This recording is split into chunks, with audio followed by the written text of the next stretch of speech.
Ата журт Кыргызстан партиясынын талапкери добуш сатып алууга шектелүүдө.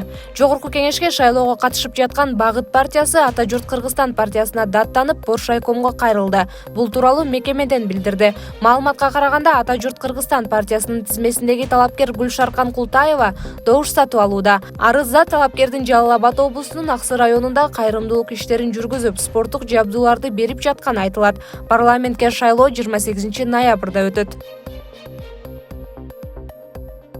Суваналиев добуш сатып алуунун атайын схемасы бар экенин айтты.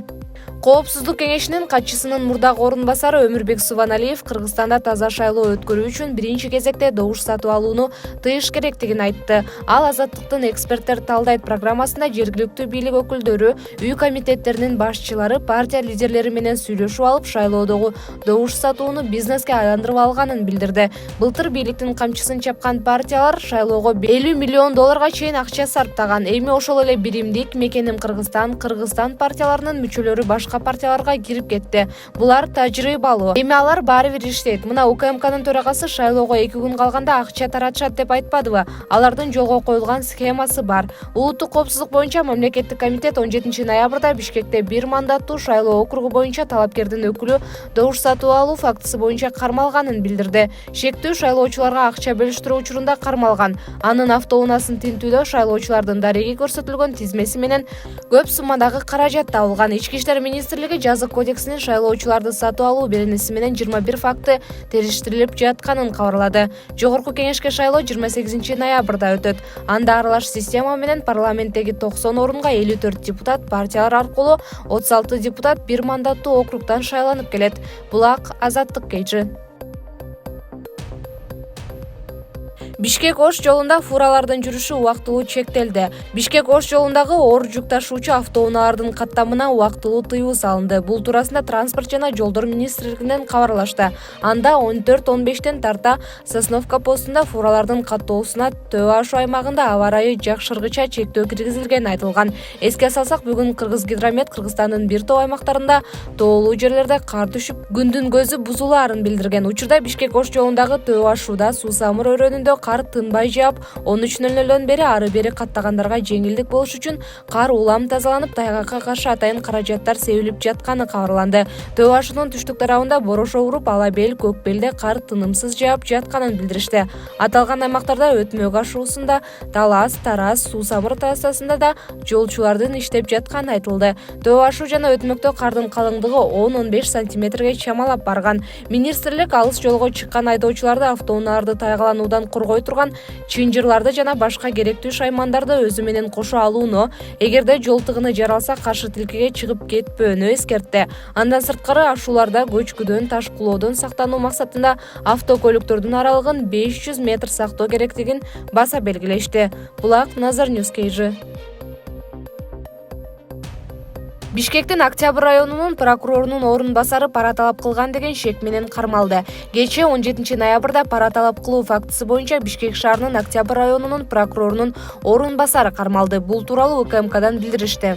Прокурордун орун басары кылмыш жоопкерчилигине тартам деп коркутуу жолу менен укук коргоо кызматкерлеринен $5000 акча каражатын талап кылган. Кармоо учурундагы жүргүзүлгөн тинтүү иштеринин натыйжасында прокуратуранын кызматкери тарабынан аталган сумманын 200 000 сомдон ашык бөлүгүн опузалап алгандыгы тууралуу материалдык жана документалдык далилдер табылып алынды деп жазылат билдирүүдө.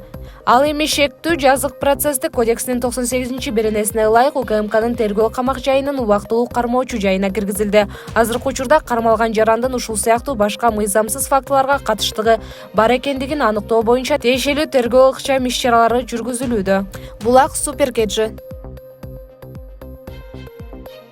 Бириккен Улуттар уюму Кыргызстанда жакырлар көбөйүп, эл начар тамактанууда. COVID-19 пандемиясынан улам келип чыккан массалык экономикалык кризис Кыргызстанда жакыр жана жумушсуздардын санынын өсүшүн шарттады. Бул тууралуу Бириккен Улуттар уюмунун дүйнөлүк азык-түлүк программасы менен өлкөнүн статистика боюнча улуттук комитети биргеликте жарыялаган изилдөөсүндө айтылат.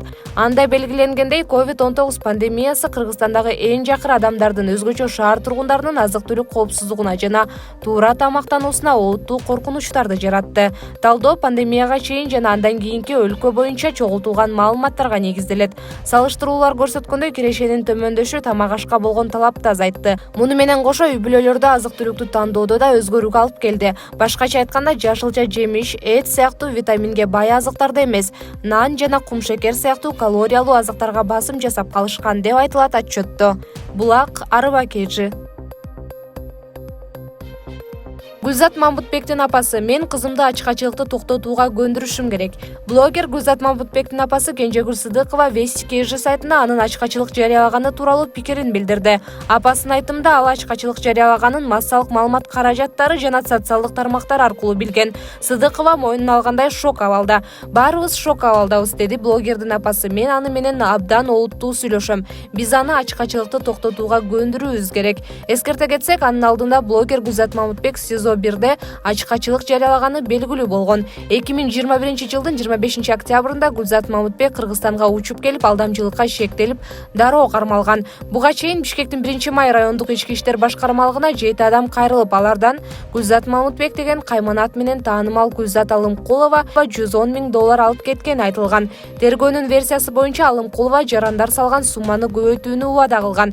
Бирок бир аз убакыттан кийин ал республикадан чыгып кеткен. Келгенден кийин ал Борбор калаанын ички иштер башкы башкармалыгынын убактылуу кармоочу жайына киргизилген. Үстүбүздөгү жылдын 28 октябрында Алымкулова Бишкек шаарындагы СИЗО 1-ге 1 айга 25 ноябрга чейин жайгаштырылганы белгилүү болгон. Булак Вести KG. Кабулда бир күндө 2 жардыруу болду. Оганстандын борбору Кабулда 17 ноябрда 2 жардыруу бир кишинин өмүрүн алып, 6 жарадар болду. Биринчи жардыруу Кабулдун батыш тарабында болуп, бир нече киши жаракат алган. Экинчиси бир нече сааттан кийин ошол эле аймактан алыс эмес жеринде орун алды. Азырынча жардыруу үчүн эч ким жоопкерчилик ала элек. Бирок жардыруулар Ислам мамлекети террорчул уюму буга чейин уюштуруп келген жардырууларга окшош экени айтылууда. Оганстандагы бийликти колуна алган Талибан кыймылы өткөн жумада ИИМ тобунун 600 мүчөсүн кармаганын кабарлаган. Булак Назар Ньюс KG. 2021-жылдагы жапайы жаратылыштын эң күлкүлүү сүрөтү тандалды. Жапайы жаратылыштын эң күлкүлүү сүрөттөрүн тандаган жыл сайын берилүүчү Comedy Wildlife Photography Awards 2021 сынагы жеңүүчүлөрүн жарыялады. Бул тууралуу чет элдик басылмалар жазып чыгышты. Жылдын эң күлкүлүү сүрөтү болуп, ой аталышындагы сүрөт тандалган. Сүрөттү фотограф Кен Дженсен Кытайдан тартып алган. Анда фотограф зымга ыңгайсыз отурган эркек маймылды тартып алган. Сыйлык катары ал Кенияда бир жумалык сейилдөө жана кубок алат. Булак Супер KG.